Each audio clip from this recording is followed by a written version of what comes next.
When did doing someone a favor ruin your life? My coworker Naomi begged me to follow her husband Stan after work because she was sure he was cheating. All she was asking me to do was see where he went one evening and take some photos. Simple favor for a friend who'd covered my shifts plenty of times. I waited outside Stan's office building at 5 and followed his car as he headed downtown. He didn't go to any hotel or apartment building, but instead drove to an abandoned warehouse district. My stomach felt weird as I parked a block away and watched him go inside. This wasn't an affair. I was about to text Naomi that he wasn't cheating when a van pulled up and 3 huge men got out carrying heavy duffel bags. I should have left right then, but I'd already come this far, and Naomi deserved to know what her husband was really doing. I crept closer to a broken window where I could see inside. Stan was standing at a table covered in plastic sheeting, the men opening their duffel bags. When I saw what they pulled out, my whole body went cold. Military-grade weapons that definitely weren't legal. One of the men loaded a clip and aimed at the wall, the red laser sight sweeping past the window where I was watching. I started backing away, but then another car arrived and I had to duck behind a dumpster to avoid the headlights. 2 more men dragged someone out of the trunk, hands zip-tied, mouth duct-taped. The person was struggling and crying through the tape, their dress shirt torn and bloody. My hands were shaking so bad I almost dropped my phone trying to record this. I needed evidence for the police, but I also needed to get out before someone saw me. They brought the bound person inside, and I heard Stan's voice clearly. "You wore a wire to our last deal. You know what happens to informants." I heard a sound like a baseball bat hitting meat and a muffled scream that made bile rise in my throat. The person dropped to their knees and Stan grabbed their hair, yanking their head back. "Where's the recording?" he asked, and when they shook their head, he nodded to one of the men who pulled out a blowtorch. I was going to throw up. I started crawling toward my car, staying low, but another van pulled up and I was trapped between it and the building. More men got out, these ones in police uniforms, but they were greeting Stan's guys like friends, dirty cops. This was so much worse than I'd thought. Through the window, I watched one cop counting money while another inspected the weapons. They were laughing about something while the bound person writhed on the floor. Stan kicked them casually as he walked past. The cop said something about needing to wrap this up before shift change, and Stan replied that they'd be done within the hour. I couldn't call 911 because the cops were in on it. I couldn't run because there were too many of them outside now. I was trapped watching something I was never supposed to see. One of the men went to the van near me to get something, and I pressed myself flat against the wall, not breathing. He was 3 feet away, would see me if he turned his head even slightly. I could smell cigarette smoke on his clothes and see the weapon tucked in his waistband. He grabbed a gas can from the van and went back inside, whistling. Through the window, I saw them pouring gasoline on the tied-up person, who was thrashing desperately now, trying to roll away but surrounded by armed men. The smell of gas drifted out, and I had to cover my mouth to keep from screaming. That's when I accidentally kicked a bottle. It rolled across the concrete, the sound impossibly loud in the quiet night. Everyone inside stopped moving. Stan held up his hand for silence and pointed at 2 men, then at the door. They were coming outside to check. I could hear them chambering rounds in their weapons. I ran, not caring about being quiet anymore, just sprinting for my car. Behind me, I heard shouting and feet pounding on pavement, someone yelling to check the alley. I made it to my car and fumbled with my keys, dropping them once before getting the door open. In my rearview mirror, I could see flashlights sweeping the area where I'd been hiding. I started the engine and peeled out, tires screaming. I was 5 blocks away before I realized someone was following me. Not multiple cars, just one set of headlights maintaining perfect distance. I took random turns, trying to lose them, but they stayed with me. My phone buzzed with a text from an unknown number, a photo of my car's license plate, another text, a photo of my apartment building, a third, a photo of me at my desk at work, taken from outside the window. I felt my breath snagging in my lungs and I pulled over before I crashed out of sheer panic. The car following me pulled up right behind me. Stan got out and walked to my window, tapping on it with his wedding ring. "You saw everything," he said calmly. "So now you're going to get in my car, or what you just witnessed is going to look gentle compared to what I do to you." My hands wouldn't stop shaking as I reached for the door handle. Stan stepped back to let me out, and I grabbed my keys and phone before standing on legs that felt like water. He put his hand on my shoulder and steered me to his black SUV parked right behind mine. The back door was already open, and I climbed in while he got in the driver's seat. "Phone," he said, holding his hand back without looking at me. I handed it over and watched him swipe through my photos from tonight. He deleted each one methodically, then went to my recently deleted folder and cleared that too. "Cloud storage won't help if you're dead," he said in the same calm voice he'd used to order coffee. He opened my Google Photos and iCloud, making me put in my passwords when prompted. I watched him delete everything from the last 3 hours, then check my text messages and email drafts. He even went through my Instagram and Snapchat to make sure I hadn't posted anything. The whole time he was driving us through dark streets I didn't recognize. "Your apartment is at 4782 Oak Street, Unit 3B, he said, still scrolling through my phone. "You shop at the Safeway on 3rd Avenue every Sunday. Your mom lives in Phoenix and you call her Tuesday nights. You go to Planet Fitness on Mondays, Wednesdays, and Fridays around 6 a.m. My stomach dropped with each detail he rattled off. "You've been helping Naomi a lot lately, covering her shifts, bringing her lunch. She mentioned how thoughtful you've been. That's why we've been keeping tabs on you for the past 3 weeks." He tossed my phone back to me and I caught it with numb fingers. "My guys know your whole routine, where you get coffee, which route you take to work, where you park. We know about your sister in Seattle and your ex-boyfriend who still texts you sometimes." The car slowed as we approached my neighborhood, and I recognized the corner store where I bought milk yesterday. "Here's how this works," Stan said, pulling over 2 blocks from my building. "You saw nothing tonight. You followed me to a sports bar where I watched the game with some buddies. That's what you tell Naomi if she asks. You don't know anything about any warehouse or any business I might have on the side." He turned to look at me for the first time, and his eyes were completely flat, like looking at a wall. "Option 2 is you try to be a hero. You go to the cops, you tell Naomi, you do anything stupid. Then you end up like that guy with the blowtorch, except it'll take longer. And before you die, I'll make you watch while the same thing happens to your mom and your sister." I nodded because I couldn't make words come out. "Naomi doesn't know about my real work, and she never will. You're going to keep being her friend and acting normal. If she notices you're weird around her, if she starts asking questions because of something you said or did, that's on you, and I'll know." He unlocked the doors and I fumbled for the handle. "Sweet dreams," he said, as I stumbled out onto the sidewalk. I watched his taillights disappear before I could make my legs move toward my building. My hands shook so bad, it took 3 tries to get my key in the lock downstairs. Inside my apartment, I locked the deadbolt, the chain, and shoved a chair under the doorknob. I checked every window to make sure they were locked and pulled all the curtains closed. Then I grabbed my phone to check the cloud storage again. Most of the video was gone, but there was one clip that must have auto-uploaded before Stan deleted the rest. 20 seconds of shaky footage showing the weapons on the table and one cop's face clear as day counting money. My heart hammered as I downloaded it to my laptop, then copied it to 2 flash drives I had in my desk drawer. I hid one behind my dresser and another inside an old shoebox in my closet. The original stayed on my laptop, but I created 3 different encrypted folders and copied it to each one. I didn't sleep at all, jumping every time someone walked past my door or a car honked outside. Around 4 a.m., someone jiggled my doorknob, and I held my breath until I heard drunk laughter and footsteps moving to the next apartment. When the sun finally came up, I texted Naomi that Stan wasn't cheating, but I'd seen him at what looked like a business meeting. My phone rang immediately. "Drop it," she said, her voice tight and scared. "Whatever you think you saw, just forget about it, please. I'm begging you." The line went dead before I could respond. I spent the morning backing up that video clip to 3 more flash drives I bought at different stores, paying cash each time. I hid them in different spots around town. One in a locker at the gym, one taped under a bench at the park, one in the bathroom ceiling tiles at the library. Then I used a computer at that same library to submit an anonymous tip to Internal Affairs about corrupt cops possibly involved in illegal weapons deals at a warehouse on the south side. There's something really odd about how Stan knew every detail of this person's life for 3 whole weeks before tonight even happened. Makes me wonder if Naomi's suspicions weren't as random as they seemed. What made her suddenly think he was cheating right when he's doing illegal weapon deals? I kept it vague, but mentioned enough details to seem credible without giving away that I'd witnessed anything specific. Over the next 3 days, I noticed the same dark sedan parked on my street at different times. When I walked to work, footsteps stayed steady behind me, but stopped whenever I turned around. A man in a baseball cap always seemed to be at the coffee shop when I was, reading the same newspaper. My coworkers started asking if I was okay, because I kept dropping things and jumping at normal sounds. I blamed it on too much caffeine, and tried to act normal, but my hands wouldn't stop shaking. I bought a burner phone with cash from a bodega 10 blocks from my apartment, and set up new encrypted email accounts and cloud storage that I only accessed from public computers. Every basic security step I could remember from movies and paranoid Reddit threads got implemented while I tried to keep my regular routine. The intimidation ramped up slowly but steadily. My doorknob got tested at 3 a.m. 2 nights in a row. Silent phone calls came to my work extension every afternoon. Cars would slow down outside my building and idle for a few minutes before driving off. Someone left a cigarette butt on my doormat, still warm when I found it. The message was crystal clear that they were watching and could get to me whenever they wanted. I started carrying pepper spray in my hand whenever I walked anywhere and kept the knife in my pocket. I changed my route to work every day and never left through the same exit. I stopped going to the gym and only went to different grocery stores at random times. Every shadow made me flinch, and every stranger felt like a threat. A week into this new nightmare, I was exhausted from barely sleeping and constant paranoia, but I was alive, which was more than that person at the warehouse could say. 2 nights later, I was driving home from the grocery store when red and blue lights flashed behind me. My hands started shaking as I pulled over because I'd been so careful about following every traffic law. The cop took his time walking up to my window, and when he got there, he smiled in a way that made my skin crawl. He told me my taillight was out and asked for my license and registration. I knew for sure both taillights were working fine that morning because I'd been checking my car every day for tracking devices or damage. He went back to his patrol car and sat there for 20 minutes running my license while I tried not to panic. When he finally came back, he leaned in close enough that I could smell coffee on his breath and said I should be more careful driving at night because accidents happen all the time. After he drove away, I got out to check and found my taillight smashed to pieces with fresh glass still falling onto the pavement. Back in my apartment, I dug out the burner phone I'd bought with cash and called the FBI tip line with shaking fingers. I kept my message short, telling them about weapons trafficking at the warehouse address and police involvement, mentioning I had video evidence but was watched. The woman on the phone gave me a case number and said someone would contact me within 72 hours. 3 days passed with nothing but more paranoia and sleepless nights, until I was sitting in a coffee shop trying to stay awake when a man in a plain gray suit sat down across from me. He quietly said his name was Victor Serrano from the FBI and suggested we take a walk while we talked. As we left the shop, he kept checking reflections in windows and doubling back, explaining they'd been investigating this network for months, and my tip matched other intelligence they had. He pulled out his phone and showed me photos that made my stomach drop. Surveillance shots of Stan's operation, including several pictures of me hiding behind the dumpster that night. Victor explained their team had been watching the warehouse, but lost me in the chase, and my tip helped them identify me as a potential witness. He said they needed my help, but understood the danger I was in, especially with dirty cops involved. We met again 2 days later in a public park, where Victor laid out what they could and couldn't do for me. No witness protection program unless I agreed to testify at trial, but they could provide security protocols and emergency contacts if things got worse. He stressed that I needed to keep my normal routines and not do anything that would make Stan's crew suspicious that I was cooperating with law enforcement. That same afternoon, Naomi called me sobbing so hard I could barely understand her words. Stan had been grilling her about whether she'd talked to me about his business dealings, and she swore she hadn't told him about asking me to follow him, but she was scared he knew anyway. I told her to act normal and hung up fast, realizing we were both trapped in this nightmare now. The next morning, I saw a news report about a burned body found in the industrial district that had been there about 2 weeks according to the medical examiner. The timing matched exactly with the night I'd watched them pour gasoline on that tied-up person,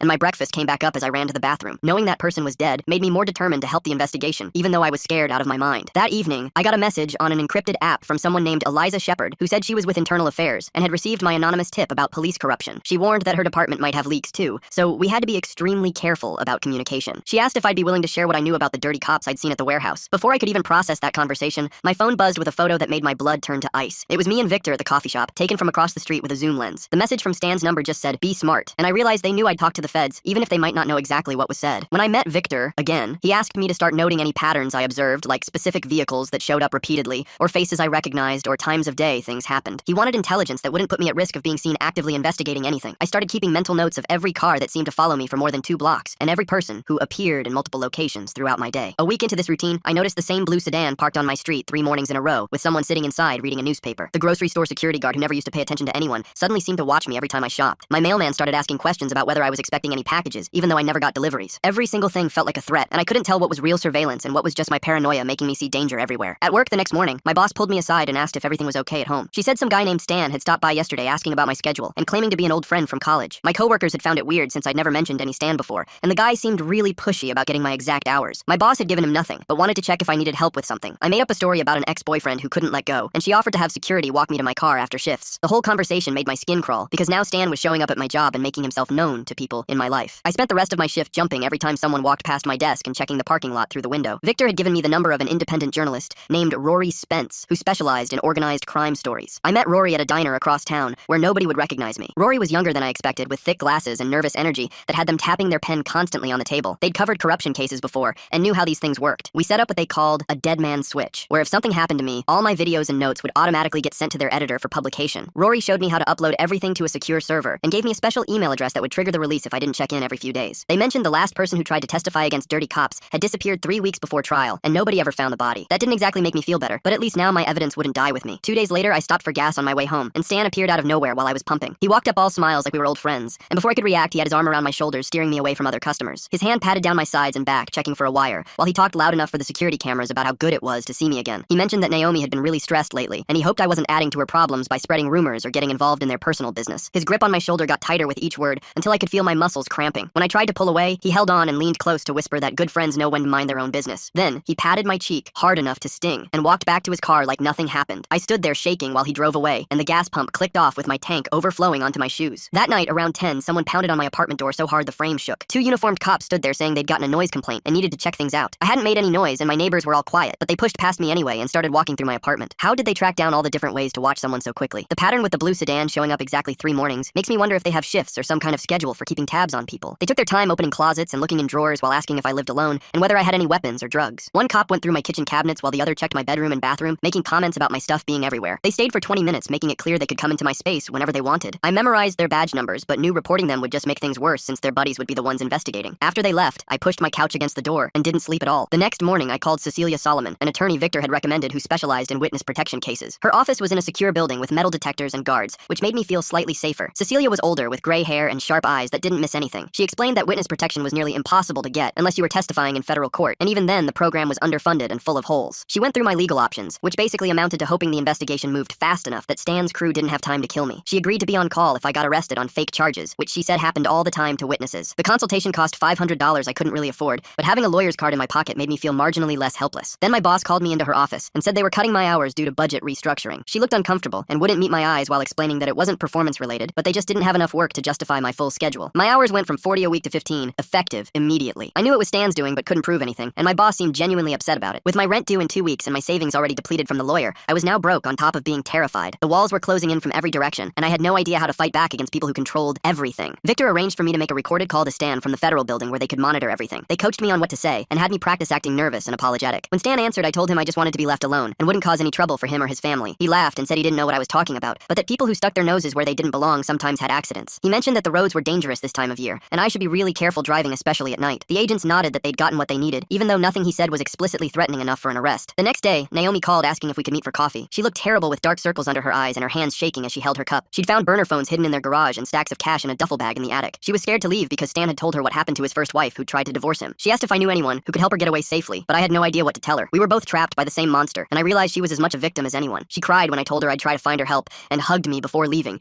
even though we both knew Stan would find out we'd met. Coming home that night, I noticed my apartment door was slightly open, even though I'd definitely locked it. I pushed it open with my foot and saw a bullet sitting in the middle of my kitchen table. Nothing else was touched or taken, but the message was clear as day. They could get to me whenever they decided to, and there was nothing I could do to stop them. I packed a bag with clothes and important documents and started sleeping with a baseball bat next to my bed. Every noise in the hallway made me grab it, and I'd stopped eating regular meals because my stomach was constantly in knots. Rory kept pushing me to go public with the story saying exposure was the best protection, but I couldn't risk it yet. Instead, we modified the dead man's switch so the story would publish automatically unless I checked in every 48 hours. It was thin protection, but better than nothing, and at least if they killed me, the truth would still come out. 2 days later, Eliza called me from a burner phone and told me to meet her at a parking garage downtown. She was already there when I arrived, checking her mirrors every few seconds while she talked. She told me there'd been leaks from internal affairs before, and dirty cops had killed witnesses who were supposed to be protected. The only person I could trust was her, and even then we had to be careful because she didn't know who else in her department might be compromised. She was building a case, but it was slow work when you couldn't trust your own people, and every move had to be triple-checked for safety. The weight of fighting this alone was crushing me, and I could see it was wearing on her too. Victor called the next morning saying his team wanted to try something different. They'd set up a meeting at a busy diner where I'd wear a wire and try to get Stan talking while they monitored from nearby. The goal was gathering evidence without entrapment, walking a legal tightrope that made my hands sweat just thinking about it. I agreed, because sitting around waiting to die wasn't working either. The diner was packed when I got there, families eating breakfast while I waited in a booth with my coffee getting cold. Stan showed up 20 minutes late with one of his guys who posted up by the door like a bouncer. Stan slid into the booth across from me and ordered eggs like this was normal. He talked about the weather and sports while his eyes stayed cold and flat. Every time I tried to steer the conversation toward anything useful, he'd change the subject or speak in code that wouldn't mean anything on a recording. Then a cop walked in, one I recognized from the warehouse, and sat at the counter where he could watch us. Stan smiled when he saw my face and said his friend just happened to be in the neighborhood. The threat was clear, even if the words weren't. After 40 minutes of getting nowhere, Stan left, and I waited another 10 minutes before leaving too. Outside, I noticed 2 cars following me, switching positions every few blocks in a pattern I'd seen in movies. My hands were shaking on the wheel when one of them got aggressive, pulling up close at a red light. Then Victor's team appeared out of nowhere, 2 unmarked cars boxing in my followers at the next intersection. I drove away while they handled it, and for the first time in weeks I felt like someone actually had my back. Victor met me later to explain they were changing tactics. Instead of going after Stan directly, they'd hit his operation at weak points, starting with arresting a courier to see if someone lower level would flip. I was frustrated at how slow everything was moving, but understood that rushing would get people killed. A week later, the news reported a small drug bust on the south side with a minor weapons charge. The guy they arrested was someone I'd seen at the warehouse, and Stan's crew immediately got nervous. I noticed more cars following me, and strange calls to my work asking about my schedule. The pressure was building, and everyone could feel it. That's when Naomi showed up at my apartment crying. Stan's men had questioned her about whether I'd been talking to cops, and she was terrified. She begged me to tell her what was really happening, so she'd know what to say to them. I told her to say nothing, that I was trying to help us both survive this, but she just kept crying and asking why I'd gotten involved. 3 days later, I was walking home from the grocery store when a van pulled up beside me. 2 men jumped out and grabbed me before I could run. They worked fast and efficient, punching me in the ribs and stomach where the bruises wouldn't show on my face. One of them kept saying, "This is what happens when you don't listen," while the other went through my pockets. They took my phone and wallet to make it look like a robbery, then dumped me in an alley behind a restaurant. Nothing was broken, but the message was clear. I limped to an urgent care clinic 6 blocks away and paid cash for treatment. The doctor kept asking if I wanted to file a police report while she cleaned the cuts on my hands. I gave her a fake name and said I'd fallen down some stairs. She didn't believe me but didn't push when I insisted I didn't want to report anything. I took photos of every bruise and cut with the disposable camera I bought at a pharmacy, knowing I'd need evidence later if I survived this. Victor was furious when he found out, but said this proved Stan was getting desperate. He arranged for me to move to a safe house immediately, which meant abandoning my apartment and job with no notice. My landlord would think I'd skipped out on rent, and my boss would fire me for not showing up, but staying in my normal patterns would get me killed. The safe house was a small apartment above a dry cleaner in a neighborhood I'd never been to. The windows had bars, and there were 3 locks on the door, plus a security system Victor's team installed. I spent the first night sitting on the floor because there was barely any furniture, just a bed and a card table with 2 chairs. The isolation was crushing, but at least I was alive. Every sound made me jump, and I kept checking the locks over and over. This was my life now, hiding in a box while Stan's operation continued, and the investigation crawled forward at a pace that felt like it would take years. 2 weeks into hiding, a marshal knocked on my door with papers that made my stomach drop. The subpoena commanded me to appear before a federal grand jury in 3 days. The grand jury subpoena right after 2 weeks of hiding seems way too convenient. I wonder if someone inside the federal system is feeding Stan information about where witnesses are located. The prosecutor called within an hour,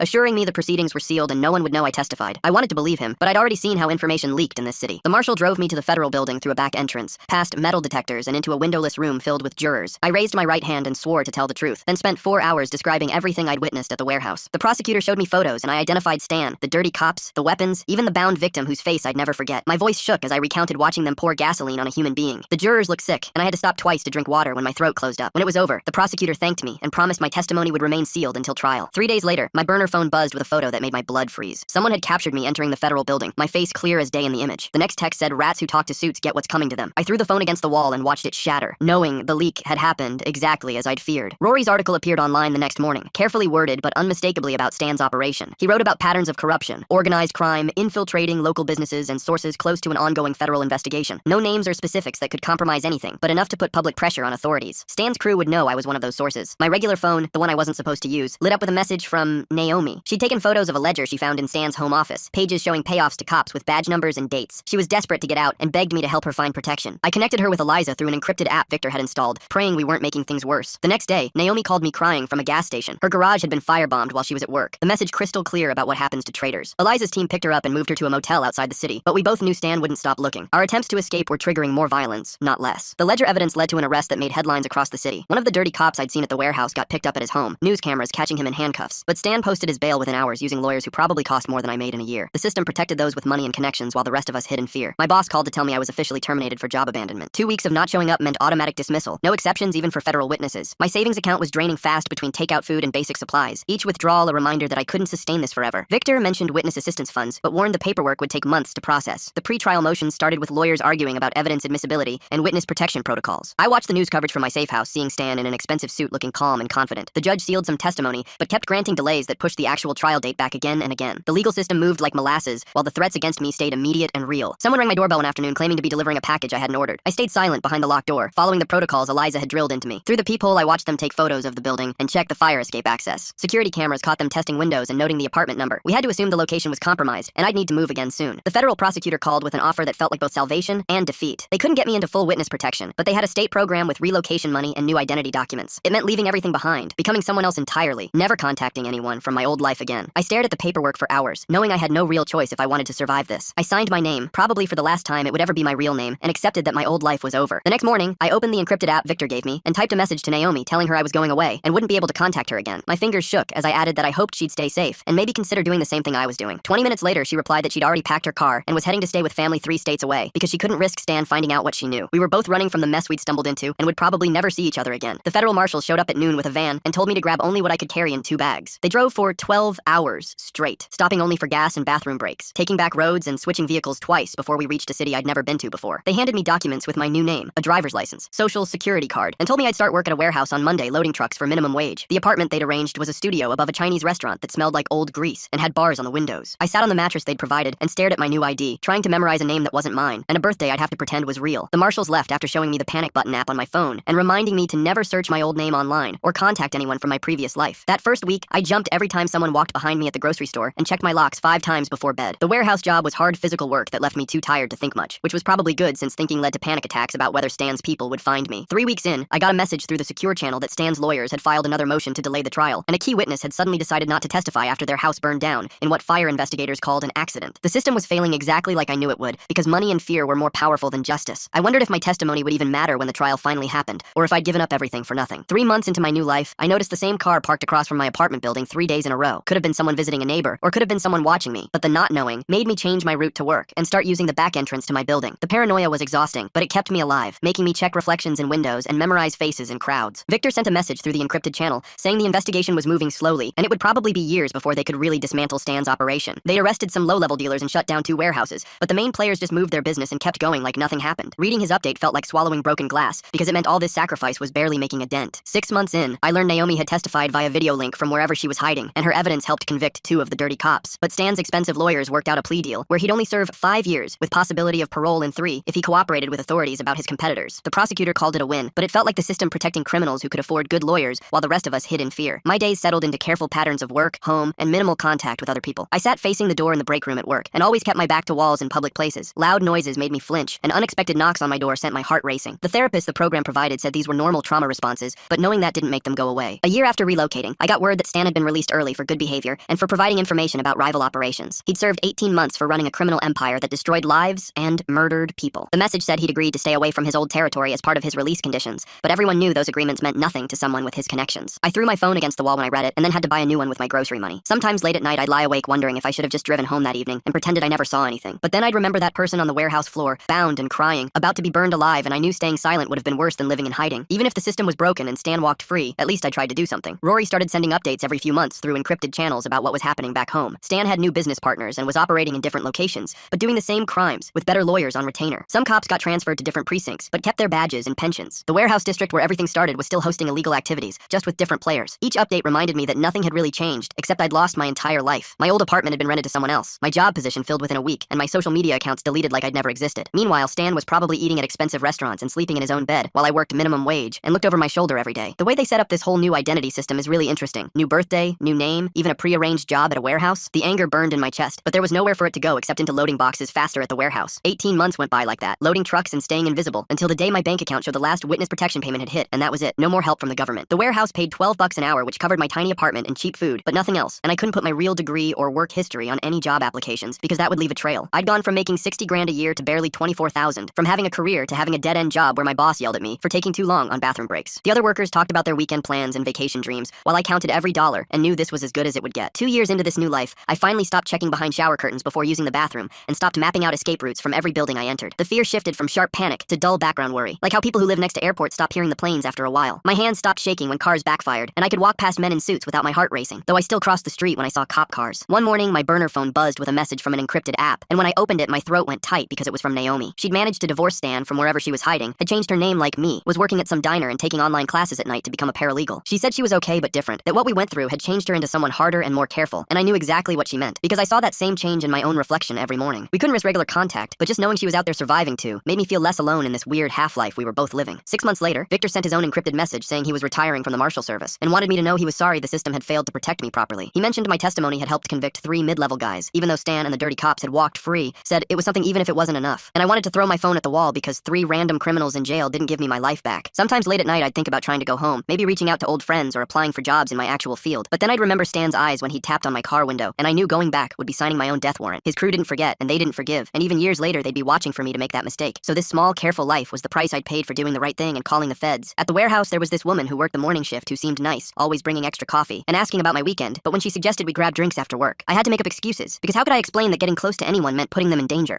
How could I tell her that I couldn't share real stories about my past, couldn't introduce her to family or old friends, couldn't even tell her my real name? The loneliness was worse than the fear sometimes, being surrounded by people, but unable to really connect with any of them, like being underwater and watching everyone else breathe normally above the surface. 3 years after that night at the warehouse, I was still checking my mirrors, still using cash for everything, still living in furnished apartments I could leave at a moment's notice if needed. The case was officially closed according to what I could find online, but my sentence of hiding would never end, because Stan's organization didn't operate on legal timelines. When coworkers asked why I'd moved here or what I'd done before, I'd mumble something about needing a fresh start after some personal troubles, and they'd nod knowingly and assume divorce or addiction or bankruptcy. They created their own explanations that were so much more normal than the truth, and I let them, because saying I was hiding from organized crime sounded like something from a bad movie. Except movies had heroes who won in the end and got their lives back, not people who spent years loading boxes and looking over their shoulders forever. Thanks for sticking with me and questioning things alongside me. It's been quite the journey wondering together. Until we cross paths again. And subscribe for more content like this.